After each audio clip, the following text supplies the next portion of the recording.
राम राम दोस्तों और मेरी माताएं बहनें, आप सभी का स्वागत है बाबा नीम करोली जी की शरण में।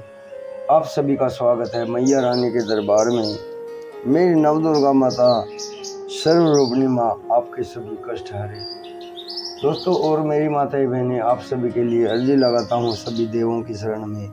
मेरे सर्वप्रथम पूज्य गणेश भगवान जी, मेरे श्री राम प्रभु, मेरे शिव शंकर महादेव, मेरी सीता मैया, मेरी आदि पराशक्ति माँ नव दुर्गा पार्वती, मेरे हनुमान बजरंग बली जी, मेरे बाबा नीम करोली जी। आपका बेटा सत्येंद्र आपकी शरण में अर्जी लगाता है। जो भी मेरा भाई मेरी माताएं बहनें आपकी महिमा सुन रहे हैं, उनके सभी कष्ट दूर करो भगवान। उनके घर में कभी कोई कष्ट ना हो, सदैव खुशियाँ हो, अन्न धन के भंडार भरे रहें, कभी कोई विपत्ति उनके परिवार में भी ना आए मेरे प्रभु। जय जय श्री राम, जय हनुमान जी, जय बाबा नीम करोली महाराज।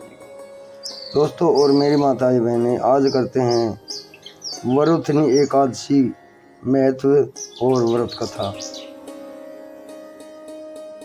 भक्ति मार्ग में कई अभ्यास और गतिविधियां हैं जो भक्ति को सहायता और मजबूत करती हैं। भक्ति का अर्थ है कृष्ण के प्रेम को प्राप्त करने का मार्ग। जो भी चीज कृष्ण के प्रति प्रेम विकसित करने में सहायक हो, उसे स्वीकार करना चाहिए। मूल सिद्धांत है कि जो भी भक्ति के लिए अनुकूल हो, उसे स्वीकार करना चाहिए। जो प्रतिकूल हो, उसे अस्वीकार कर देना चाहिए। भक्ति के लिए सबसे लाभदायक क्रिया है व्रत रखना। राम नवमी, जन्माष्टमी, गौर पूर्णिमा और एकादशी जैसे विशेष अवसरों पर व्रत रखना अधिक महत्वपूर्ण है। वैदिक गणना के अनुसार हर महीने 2 पक्ष होते हैं, कृष्ण पक्ष और शुक्ल पक्ष। इस प्रकार प्रत्येक पक्ष में एक एकादशी होती है, जिसका अर्थ है कि हर महीने में 2 एकादशी होती हैं। इसलिए वैशाख माह के कृष्ण पक्ष में आने वाली एकादशी को वरुथनी एकादशी के नाम से जाना जाता है। आमतौर पर वरुथनी एकादशी चैत्र या वैशाख माह में आती है। यह सबसे शुभ एकादशी होती है। जो व्यक्ति वरुथनी एकादशी का व्रत रखता है, उसके सभी पाप नष्ट हो जाते हैं। वह हमेशा खुश रहता है और उसे सौभाग्य की प्राप्ति होती है। वरुथनी एकादशी के दिन जरूरतमंद लोगों को दान देने से वर्षों की तपस्या के बराबर फल मिलता है। वरुथनी एकादशी का व्रत करने से सभी कष्टों से मुक्ति मिलती है। सूर्य ग्रहण के दौरान सोने का दान करने के बराबर फल मिलता है। शास्त्रों के अनुसार वरुथनी एकादशी का व्रत करने से भूमि या हाथी दान करने से भी अधिक पुण्य मिलता है। सरसों के दान को सभी दानों में श्रेष्ठ बताया गया है, लेकिन सरसों के दान से भी सोने का दान श्रेष्ठ है। सोने के दान से भी अन्न दान का महत्व है, लेकिन सभी दानों में वरुथनी एकादशी व्रत सबसे अधिक फलदायी है। भगवान श्री कृष्ण भी कहते हैं, जो लोग श्री हरि के चरणों में अपना मन लगाते हैं, जो लोग श्री हरि के चरण कमलों में अपना मन लगाते हैं और वरुथनी एकादशी का व्रत निष्ठापूर्वक करते हैं, उन्हें 10,000 वर्षों की तपस्या के बराबर फल मिलता है।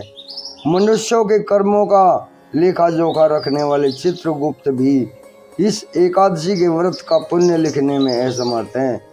यदि सबसे अधिक पापी व्यक्ति भी वरुथनी एकादशी का व्रत रखता है, तो उसके पाप धीरे धीरे मिट जाते हैं और वह उच्च लोक को प्राप्त होता है।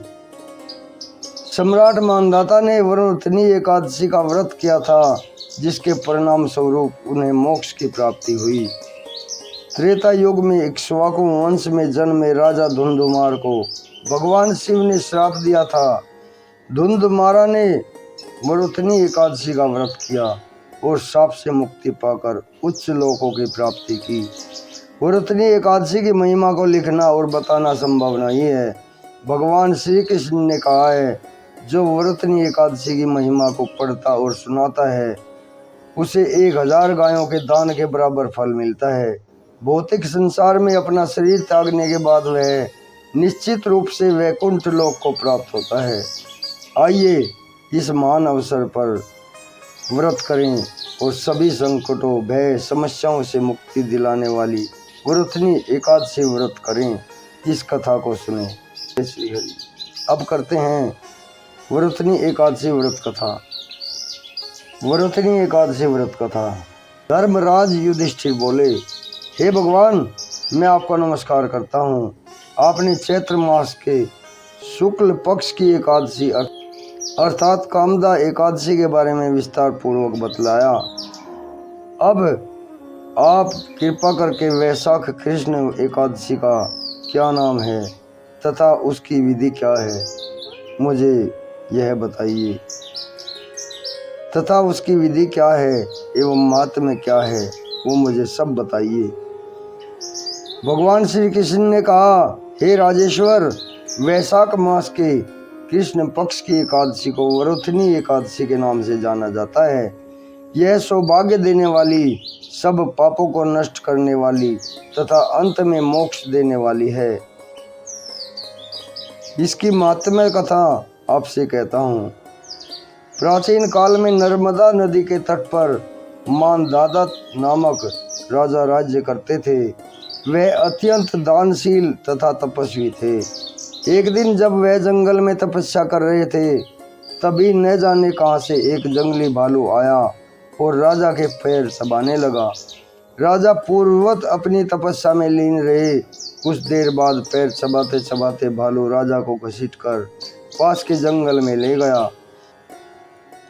राजा बहुत घबराया, मगर तापस धर्म के अनुकूल उसने क्रोध और हिंसा न करके भगवान विष्णु से प्रार्थना की। करुण भाव से भगवान विष्णु को पुकारा। उसकी पुकार सुनकर भगवान श्री हरि विष्णु प्रकट हुए और उन्होंने चक्र से भालू को मार डाला। राजा का पैर भालू पहले ही खा चुका था। इससे राजा बहुत शोकाकुल हुए। उन्हें दुखी देखकर भगवान विष्णु बोले, हे वत्स, शोक मत करो। तुम मथुरा जाओ और वरुथनी एकादशी का व्रत रखकर मेरी वराह अवतार मूर्ति की पूजा करो। उसके प्रभाव से पुनः सुदृढ़ अंगों वाले हो जाओगे। इस भालू ने तुम्हें जो काटा है, यह तुम्हारे पूर्व जन्म का अपराध था। भगवान की आज्ञा मानकर राजा मानदाता ने मथुरा जाकर श्रद्धा पूर्वक वरुथनी एकादशी का व्रत किया। इसके प्रभाव से राजा शीघ्र ही पुनः सुंदर और संपूर्ण अंगों वाला हो गया। इसी एकादशी के प्रभाव से राजा मानदाता स्वर्ग गए थे। जो भी व्यक्ति भय से पीड़ित है, उसे वरुथनी एकादशी का व्रत रखकर भगवान विष्णु का स्मरण करना चाहिए।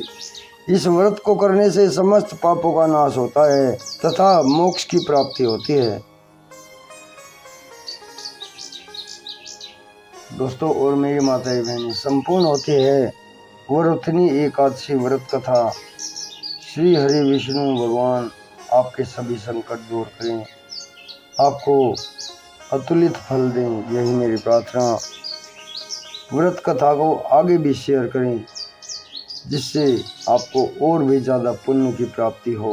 जय श्री हरि, जय श्री राम, जय बाबा नीम करोली महाराज, जय श्री कृष्णा।